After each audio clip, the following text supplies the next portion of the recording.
And you are taking a live look right now over at the Israel-Gaza border as we do get to the latest out of the Middle East at this hour. Iran's foreign minister now saying there's no need for a response against Israel's purported strike near a top-secret nuclear site. During an interview, he explained, quote, what happened was no attack, adding, quote, it was the flight of 2 or 3 quadcopters, which are at the level of toys that our children use in Iran. The foreign minister referring to the Thursday night, Friday morning strike that reportedly included missiles launched by Israel's Air Force warplanes targeting an air defense radar site near a top secret nuclear site. Want to talk about that and all of the latest developments here, so let's bring in Mark Chandler, the Director of Government Relations at Coastal Carolina University and Professor of Practice, also a former senior defense intelligence official. Good morning, Mark. As always, thank you so much for taking the time to be here with us and break all of this down. Good morning, Josh, and you're quite welcome. Glad to be here today. All right. Well, first off, I want to start by talking about those comments by Iran's foreign minister. What do you make of that as he compares that attack, the purported attack by Israel, comparing it to children's toys that are used over in Iran?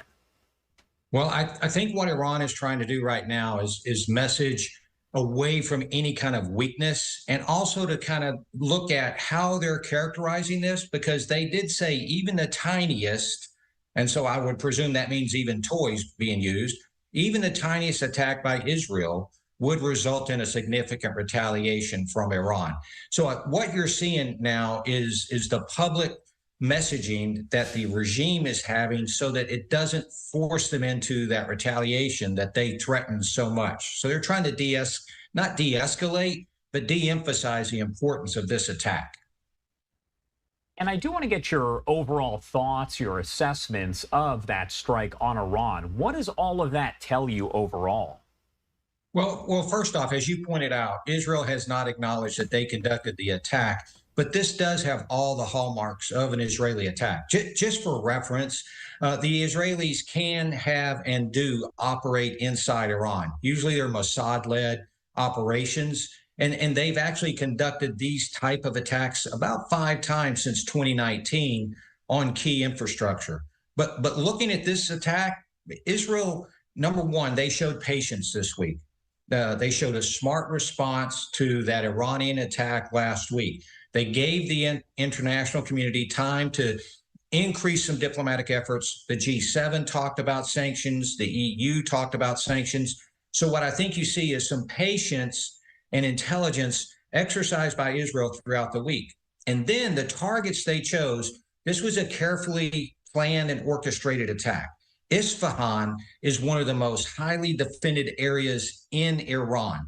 They've got military bases there. They've got nuclear facilities there. And so they have brought in some air defense network that outside of Tehran, the capital, this is the heavily defended area. So to be able to penetrate that area and then conduct pinpoint strikes, as Israel did, sends a strong message to Iran that we can attack when and where and how we want to do that.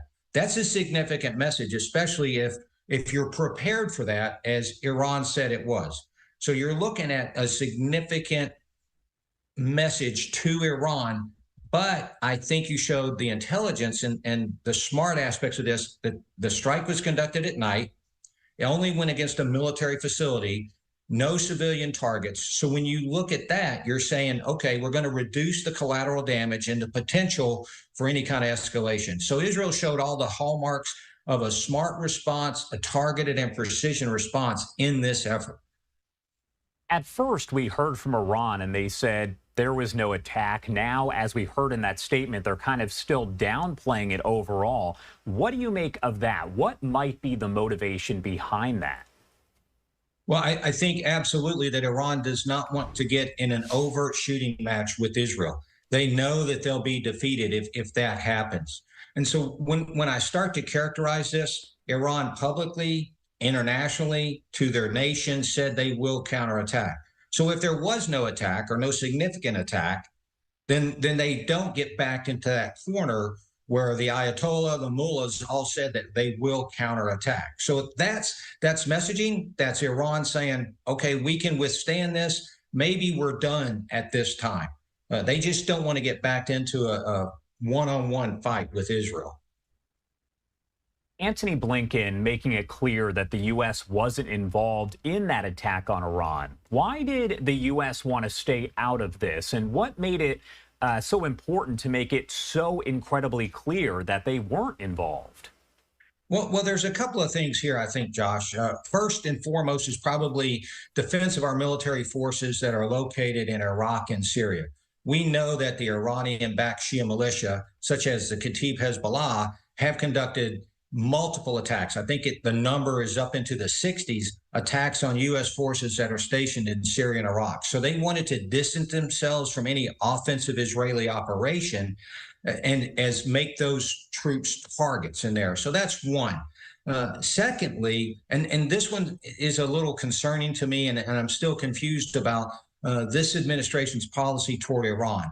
It's part appeasement, but I think it's also rooted in a little bit of fear in that Iran might retaliate against U.S. forces. So, I talked a while ago about deterrence and trying to deter Iran, and that's what Israel's really trying to do, deter any kind of escalation. But the U.S. seems to be taking a passive approach as opposed to an offensive approach to this. So that's a little concerning because that doesn't deter. That will not stop Iran if they wanted to attack U.S. forces, regardless of the motivation.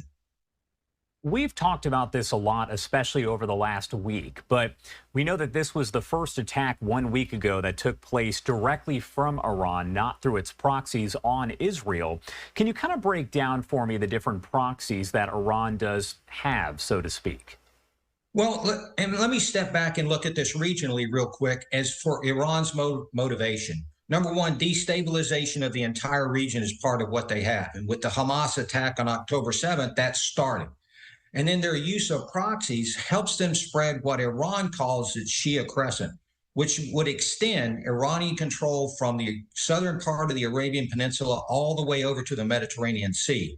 Now, Iran can't overtly do this, so they have used proxies for decades. The biggest of those is Lebanese Hezbollah, numbering into the hundreds of thousands of fighters and the tens of thousands of missiles and rockets that they have that can and have attacked Israel.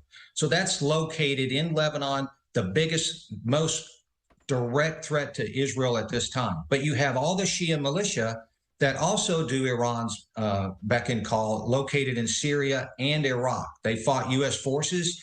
They fought us while we were fighting ISIS. They fight us today. So they're there to help spread that, if you will, destabilization effect. And they also keep Iraq destabilized, and those Shia militia in Iraq. Then you have the Houthis.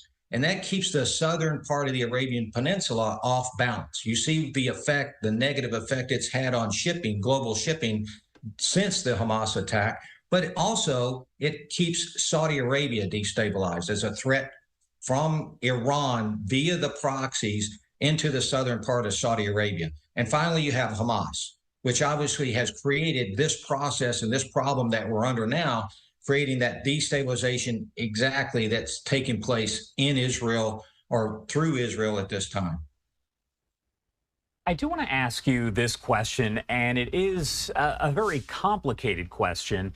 Does Iran fear a war with Israel and also with the U.S.?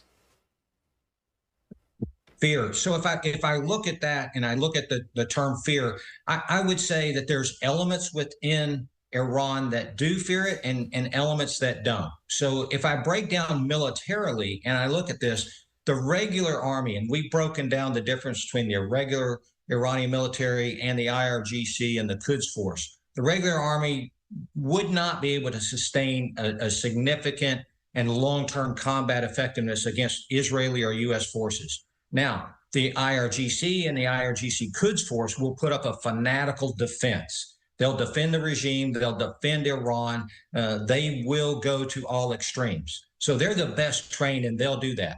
But let me break away from the military, and let's look at the regime, the supreme leader. That regime coming to power in 1979 through religious revolution, they don't want to lose power. They do not want to relinquish control that they have over Iran. They're not popular. They do not have a vast majority of Iranian citizens. So I think when you look at this escalation to that point that threatens the Ayatollahs, the religious regime's control over Iran, that will stop. Iran will somehow stop at that point.